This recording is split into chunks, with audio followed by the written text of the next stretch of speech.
Hello, welcome back to channel BSc support. So guys, मैंने आप लोगों को ये जो चीज़ें थी मैंने आपको समझा दी थी, आपको दिया था ताकि आप लोग लिख लो, इससे आपको एग्ज़ाम में बहुत सपोर्ट मिलेगी। बीएससी की है ये, बिहार यूनिवर्सिटी पार्ट 3 की है, ठीक है ना। तो ये मैंने दे दिया था, ये पेपर 7 की है, ठीक है। पेपर 7 की ये मैंने आप लोगों को समझा दिया था, कन्फर्मेशन ऑफ इथेन क्या होता है, ये सारी चीज़ें कन्फर्मेशन बताया था। ये 100 हॉर्स प्रोजेक्शन शो करता है, ये 100 हॉर्स प्रोजेक्शन शो करता है, ठीक है। और एक मैंने बताया था कि न्यूमैन प्रोजेक्शन शो करता है, तो न्यूमैन का ऐसे करके दिखा देती हूँ। ये मैंने बताया था कि ये न्यूमैन प्रोजेक्शन शो होता है स्टैगर्ड फॉर्म और इक्लिप्स्ड फॉर्म। स्टैगर्ड फॉर्म जो होता है वो 60 डिग्री पे हाइड्रोजन है, देखो यहाँ पे 60 के बीच के गैप का होता है, और जो इक्लिप्स्ड फॉर्म होता है वो 0 डिग्री पे होता है, ठीक है ना। ये चीज़ मैंने बताया था। अब मैं आप लोगों को यहाँ तक मैंने आप लोगों को सही से बता दिया था, ठीक है। अब इस वही जो न्यूमैन प्रोजेक्शन कैसे कैसे हुआ उस चीज़ के बारे में ये पूरे नोट्स हैं। ये किसका है? कन्फर्मेशन ऑफ इथेन का है, ठीक है ना। ये कन्फर्मेशन ऑफ इथेन का है। तो ये आप लोग को बहुत मदद करेगी आपको एग्ज़ाम में लिखने के लिए नोट्स, क्योंकि बीएससी के बच्चों को जल्दी नोट्स नहीं मिलता है। इस वजह से मैं ये वीडियो बना रही हूँ। तो गाइस प्लीज़ आप लोग सपोर्ट करो यार, मैं यूट्यूब पे नई हूँ और आप लोग सपोर्ट नहीं करते हो, इस वजह से मैं वीडियोस भी नहीं डालती हूँ ज़्यादा, ठीक है। ये है आप लोगों का नोट्स। अब जो मैं पढ़ाऊँगी वो बिल्कुल ही, ये चीज़ तो मैंने बता दिया था, हाँ। प्रोपेन तक तो मैं बता दी थी ना आप लोगों को, प्रोपेन का भी एक बार और मैं बता देती, मतलब बताती क्यों है तो मेरे आप वीडियोस में देख लेना। बस इसका जो है मैं आप लोगों को नोट्स दिखा देती हूँ, ठीक है। ये नोट्स दिख रहा है ना आप लोगों को, यहाँ पे जो है स्टैगर्ड है, देखो यहाँ पे 60 डिग्री इससे बढ़ते जाता है। सो वन मैंने लिखा है, मतलब आप लोग ये सो वन मत लिखना, बस मैं बताने के पॉइंट ऑफ व्यू से ऐसा लिखती हूँ कि सो वन कैसा होते रहता है, ठीक है। स्टैगर्ड बड़ा होता है, फिर इक्लिप्स्ड होता है, इसके लिए पोटेंशियल एनर्जी का डायग्राम है। समझ में आ गई? यही है आपका नोट्स। अब देखो, ये देख लिए, ये क्या था? कन्फर्मेशन ऑफ प्रोपेन का था, ठीक है ना। उसके बाद है ये हमारा इसका ही कंप्लीट है, कन्फर्मेशन ऑफ प्रोपेन का ही कंप्लीट है, ठीक है ना। दिख रहा है आप लोगों को? इसका भी पोटेंशियल एनर्जी है, ये लिखा हुआ नोट्स है ऊपर में, ठीक है। अब है conformation of n butane about C2C bond. ये मैं बोली थी कि मैं यहाँ से आप लोगों को बताऊंगी नेक्स्ट लेक्चर में, जो कि आज मैं बता ही देती हूँ इस चीज़ के बारे में। देखो यहाँ पे C2C3 बॉन्ड के बारे में बताया गया है, ठीक है ना। तो यहाँ पे ये है आपका जो कन्फर्मेशन ऑफ एन ब्यूटेन, जिसमें कि इसका जो है वो न्यूमैन प्रोजेक्शन है, ठीक है। न्यूमैन प्रोजेक्शन है C2C3 बॉन्ड का, ठीक है। तो देखो ये यहाँ से स्टार्ट है, ये एंटी, उसके बाद यहाँ पे ये बना, ये देखो यहाँ पे है 2 कार्बन लिए, इससे यहाँ पे एंटी बना, उसके बाद ये बना, फिर ये फुल्ली इक्लिप्स्ड हो गया, ठीक है। फुल्ली इक्लिप्स्ड क्यों हुआ? क्योंकि हाइड्रोजन 0 डिग्री पे, ठीक है। अब 0 डिग्री पे है या नहीं, यहाँ पे तो आपको सही से पता नहीं चलेगी। इस चीज़ के लिए हमें यहाँ पे आते हैं।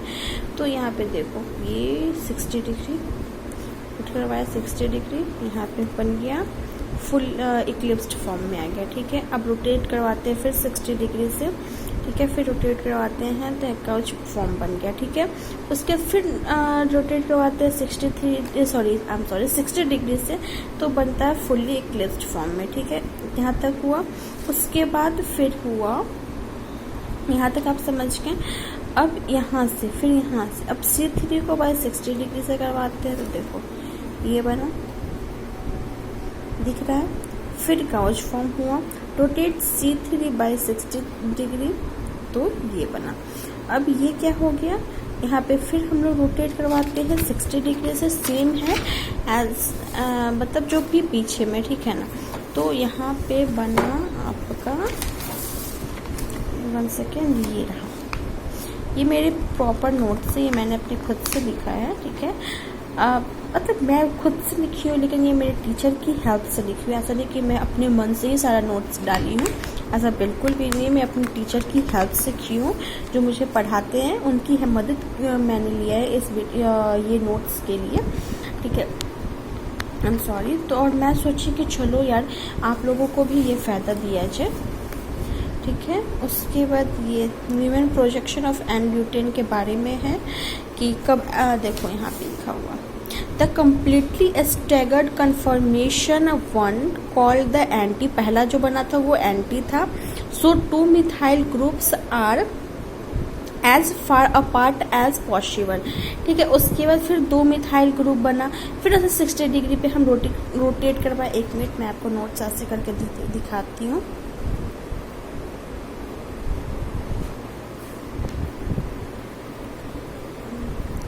दिख रही है आप लोगों को क्लियर, ठीक है।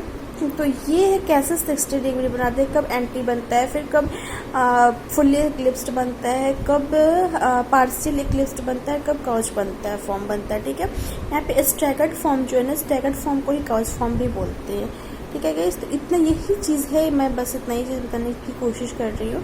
ये आपकी नोट्स है, ये नोट्स को आप नोट डाउन कर लेना। यहाँ तक हो गया। फिर अब आते हैं आगे। अब आगे क्या है वो मैं आप लोगों को दिखाऊं। देखो अब मैंने ना राइटिंग भी मतलब और भी अच्छे करने की कोशिश करा ताकि आप लोगों को समझ में अच्छे से है। उसके बाद है फैक्टर इन्फ्लुएंसिंग कन्फर्मेशनल स्टेबिलिटी। अब यहाँ पे स्टेबिलिटी के बारे में बता रहा है, ठीक है।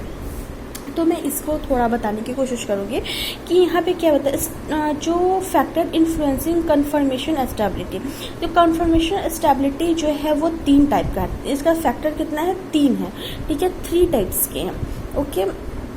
पहले है स्टैटिक फैक्टर, ठीक है, स्टैटिक फैक्टर। उसके बाद आता है हमारा दूसरा फॉर्म जो होगा, अच्छा चलो 3 फॉर्म में आता है, ठीक है। एक होगा स्टैटिक, एक होगा डाइपोल डाइपोल, और जो तीसरा होगा वो डाइपोल डाइपोल, यहाँ पे लिखा हुआ देखो उल्टा है थोड़ा, डाइपोल डाइपोल इंटरेक्शन। और जो थर्ड होगी ना स्टमिनट, हाँ ये रहा है एंगल स्ट्रेन, ठीक है। 3 टाइप का फैक्टर होता है, ये एग्जाम में आता है। तो आप सिलेबस भी देखोगे ना, तो मैं आपको सिलेबस नहीं दिखाई हूँ ना शायद, अच्छा ठीक है मैं आपको सिलेबस एक बार दिखा दूँगी, लेकिन ये आप देख लो।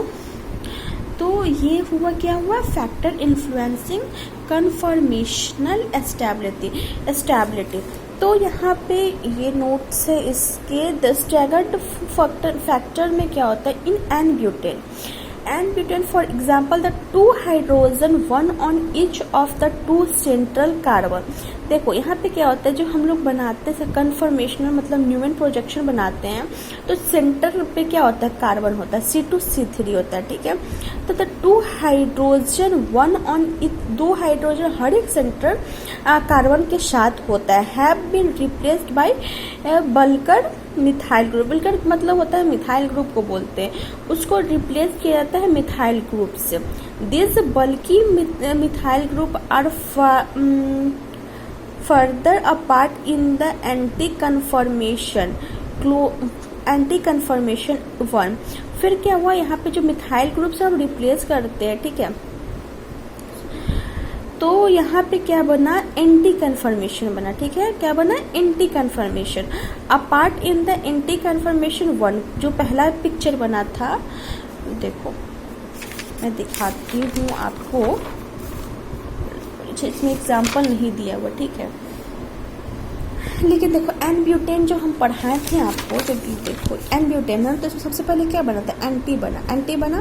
तो उसके बाद ना बना इक्लिप्स्ड फॉर्म हुआ, फिर फुल्ली इक्लिप्स्ड फॉर्म हुआ, फिर गाउच बना, फिर पार्शियली इक्लिप्स्ड फॉर्म हुआ है। तो यही बता रहा है यहाँ पे। तो ये एन ब्यूटेन का ही है ना। अब एन ब्यूटेन को ही लेकर के हम इसमें एक्सप्लेन करते हैं, क्योंकि किसी एक कंपाउंड को, मतलब एक ग्रुप जो होता है उसको हम लोग लेकर के केमिस्ट्री में एक्सप्लेन करते हैं, ठीक है। तो यहाँ पे बल्कि ग्रुप को जब हम लोग अटैच करते हैं तो रिप्लेस हुआ वहाँ पे हाइड्रोजन, तो वो बना क्या, anti conformation 1, but they are brought closer in the gauge and eclipsed conformation, but they are brought closer. But लेकिन वहाँ पे फिर जब हम लोग 60 डिग्री रोटेट करवाते हैं तो बहुत क्लोज होता है, फिर बनता है गाउच, और उसके बाद इक्लिप्स्ड कन्फर्मेशन होता है। दिस क्राउडिंग टुगेदर ऑफ, जो क्राउडिंग होता है together of, this crowding together of bulkier methyl group in a couch and eclipsed conformation bring van der Waals force of repulsion between this group and this cause a steric strain। तो ये जो हुआ, जब ये जो form हुआ, ये सारी चीज़ें जो बने, तो वहाँ पे एक रिपल्सन होता है, ठीक है ना। रिपल्सन होता है तो किस वजह से, तब रिपल्सन होता है तब तो 60 डिग्री ऐसे बढ़ते जाता है। और जब रिपल्सन होता है वो किस वजह से होता है, van der Waals force of attraction की वजह से, फोर्स ऑफ रिपल्सन की वजह से ये ऐसा होता है। तो हम लोग इसको बोलते हैं कि स्टेरिक स्ट्रेन होता है। इसको हम लोग स्टेरिक हिंड्रेंस भी बोल सकते हैं, ठीक है। स्टेरिक हिंड्रेंस हम लोग बोलते थे ना, जब हाइड्रोजन बॉन्ड होता था उसमें स्टेरिक हिंड्रेंस होता था, ठीक है ना। वही चीज़ यहाँ पे भी है, तो उसको इसका नाम दिया steric strain. In such molecules due to this steric strain the energy of such conformation increases and hence the decreases stability of such conformation. देखो यहाँ पे एनर्जी जब क्या होता है, ऑफ सच कन्फर्मेशन इंक्रीज, जो इसका जो एनर्जी अगर बढ़ेगा, ठीक है, एनर्जी बढ़ेगा तो क्या, स्टेबिलिटी डिक्रीज होगा, ठीक है। एनर्जी बढ़ेगा तो स्टेबिलिटी डिक्रीज होगी, बस याद रखना। तो पोटेंशियल एनर्जी यहाँ पे क्या हुआ, फुल्ली इक्लिप्स्ड का इस हुआ, पार्शियल स्प्लिट हुआ, उसके बाद गाउच, उसके बाद एंटी फॉर्म हुआ, ठीक है ना। ये याद कर लेना आप लोग। उसके बाद हम आते हैं नेक्स्ट टॉपिक पे। नेक्स्ट टॉपिक क्या है, उसी का ही है, ठीक है ना, इसी का है, क्या बोलते हैं इसको, फैक्टर्स इन्फ्लुएंसिंग कन्फर्मेशन स्टेबिलिटी। इसी का दूसरा टाइप है, ठीक है। तो dipole dipole interaction, consider the molecules of 1,2-डाइबोरो ब्रोमोइथाइल, बोरोमोइथाइल, ठीक है ना। Dipole dipole interaction, consider the molecules of 1,2-डाइब्रोमोइथाइल। तो यहाँ पे हम लोग इंटरेक्शन क्या होता है, डाइपोल डाइपोल इंटरेक्शन होगा, और कंसीडर किसको करेंगे हम लोग, मॉलिक्यूल्स, कौन से मॉलिक्यूल्स को, तो 1,2-डाइब्रोमो इथेन को, इथाइल बोल रही थी ना मैं शायद, हाँ सॉरी, इथेन को करेंगे, ठीक है ना। तो यहाँ पे हम लोग करते हैं, तो डाइब्रोमो इथेन को कर रहे हैं, तो डाइब्रोमो इथेन, तो दो क्या बोलते हैं, ब्रोमो ग्रुप जो होता है वो 2 लगेगा, ठीक है। तो यहाँ पे ये पहले तो ये फुल्ली इक्लिप्स्ड बना, गाउच, फिर 60 डिग्री उसको रोटेट करते तो गाउच बना, ये रहा। उसके बाद पार्शियल इक्लिप्स्ड बना, ठीक है। फिर एंटी फॉर्म हुआ, एंटी फॉर्म एकदम डिफरेंट हो जाएगा, ठीक है। ये ऊपर वाला जो है वो थोड़ा डिस्टेंस पे आ जाएगा, नीचे वाले जो है वो ऐसे। देखो एंटी मतलब क्या है, देखो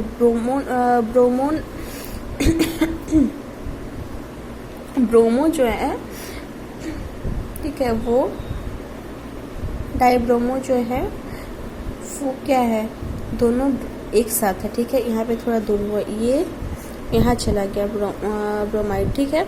अब क्या हुआ, एंटी में ये दोनों डिफरेंट पोजीशन पे, ठीक है, इसी को बोलते हैं एंटी, ठीक है। स्टेबिलिटी इसका जो होगा वो क्या होगा, देखो मैं बताई जैसा कि जब स्टेबिलिटी बढ़ता है तो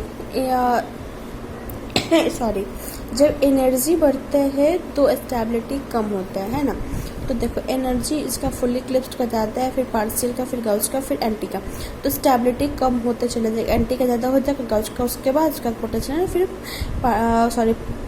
पार्शियल एनर्जी, फिर fully partial eclipsed, then fully eclipsed. फिर डाइपोल इंटरेक्शन का यही नोट्स हैं, वही चीज़ें जो यहाँ पे मैंने बताया उस चीज़ को एक्सप्लेन किया। Dipole interaction are attractive in conformation which positively charged poles close together and repulsion in conformation with similarly charged pole close together। वही चीज़ मैंने यहाँ पे बताया, वही चीज़ सेम चीज़ एज यूजल यहाँ पे ऐसी चीज़ को लिखा हुआ। I would be most stable and preferred conformation in the wonderful force of repulsion between bulky, ठीक है ना, बल्कि ग्रुप की वजह से ये होता है। अब सॉरी, ठीक है, इतना समझ में आ गए। तो अब हम देखेंगे, यहाँ तक हो गया ना, डाइपोल इंटरेक्शन इंटरेक्शन हो गया। अब जो है उसी का डाइपोल इंटरेक्शन का यहाँ तक नोट्स है, ठीक है गाइस। वहाँ से ये पूरा जहाँ तक मैंने दिखाया और यहाँ तक, ठीक है, मतलब यहाँ तक, ठीक है। उसके बाद आएगा एंगल स्ट्रेन। आप लोगों को क्लियर दिख रही है? हाँ, अब आया angle strain. In all the examples of open chain compound gives above the bond angle for the carbon atom is the normal tetrahedral angle 109.5 degree, ठीक है ना। यहाँ पे क्या बोल रहा है ये समझो। आपके जो जितने भी एग्जाम्पल्स है ओपन चेन की, ठीक है, ओपन चेन कंपाउंड के, given above the bond angle for the carbon atom is the normal tetrahedral angle 109.5 degree. The deviations angles from normal tetrahedral angle would influences the stability of the conformation of such cyclic compound by causing strain referred to as angle strain। मतलब यहाँ पे open chain पे होता है जिसका कि tetrahedral जो bond angle हो वो टेट्राहेड्रल हो, ठीक है, 109.5 डिग्री हो। इसका deviation from angle from the normal tetrahedral angle could influences the stability of the confirmation of such cyclic compound by causing strain referred to as angle strain, ठीक है। अब कन्फर्मेशन, ठीक, यहाँ तक समझ में, यहाँ पे देख लिए ये क्या है, एंगल स्ट्रेन का ही नोट्स है। इतना समझ में आ गई ये बात या नहीं आई गाइस? आप लोग प्लीज बताना। देखो फैक्टर इन्फ्लुएंसिंग कन्फर्मेशन स्टेबिलिटी का ये पूरा नोट्स है, जिसमें कि स्टेरिक फैक्टर पहले आया, उसके बाद डाइपोल इंटरेक्शन आया जो कि मैं आपको दिखा चुकी है, जो कि यहाँ तक है डाइपोल इंटरेक्शन का। फिर आएगा एंगल स्ट्रेन जिसका कि यहाँ तक नोट्स है, ठीक है। ये यहाँ तक ही नोट्स है। एंगल स्ट्रेन का जो है ना वो नोट्स आपको डायरेक्टली को समझ में आई होप्स की आ ही रही होगी, तो यहाँ तक इसकी नोट्स है, ठीक है। अब है conformation of cyclohexane is due to stability और मैक्सिमम एंगल स्ट्रेन। देखो इतनी बड़ी ये वीडियोस हो जाएगी तो आपको नोट्स लिखने में बहुत प्रॉब्लम होगी, तो मैं इस चीज़ को ना कन्फर्मेशन ऑफ साइक्लोहेक्सेन ये जो पूरे नोट्स हैं तो वो ये टॉपिक अलग है, ठीक है। तो इसको मैं दूसरे वीडियोस में अपलोड कर दूंगी, तो आप वहाँ से ये नोट्स मतलब लिख लेना, ठीक है। और कोशिश करना कि लिख लो, क्योंकि बिहार यूनिवर्सिटी है और इसमें लिखना बहुत ही इम्पोर्टेंट होता है। इसमें मतलब आपको प्रैक्टिस होना बहुत ज़रूरी है। तो अभी से अगर आप प्रैक्टिस करोगे, इसको लिख करके कॉपी में लिखोगे, तो आपको ज़्यादा इश्यू नहीं होंगे, एग्जाम टाइम आप इजीली लिख सकते हो, ठीक है। यहाँ तक ही आपको समझ में आके मैं पूरा नोट्स दोबारा से पूरा बताई हूँ। भले मैं इसको एक्सप्लेन नहीं की हूँ, लेकिन मैं पूरा नोट्स बताई हूँ इसको अच्छे से, आपको नोट डाउन करने में कोई इशू नहीं होंगे। फिर मैं अगले लेक्चर में इसको समझाऊंगी भी और आपको अच्छे से क्लियर नोट्स भी दूंगी, दोनों चीज़ ही मैं इसमें करूंगी, ठीक है ना। ये conformation of cyclohexane is due to stability और मैक्सिमम एंकल स्ट्रेन, ठीक है, एंकल स्ट्रेन यही चीज़ है, ठीक है। इसी को थोड़ा सा है कि साइक्लोहेक्सेन में कैसे कैसे होता है वो चीज़ हमें बताना है। So guys thank you so much, and please अगर आपको ये वीडियो अच्छे लगे, आपको हेल्प अच्छी नहीं लगी बल्कि हेल्पफुल लगे कि हाँ हेल्पफुल है, मुझे अपने एग्ज़ाम में ये काम आ सकती है, तो प्लीज़ चैनल को लाइक करना, सब्सक्राइब करना और शेयर करना ताकि दूसरे बच्चों को भी मदद हो सके, ठीक है गाइस। ओके, मैं मिलती हूँ दूसरे वीडियोस में। Thank you.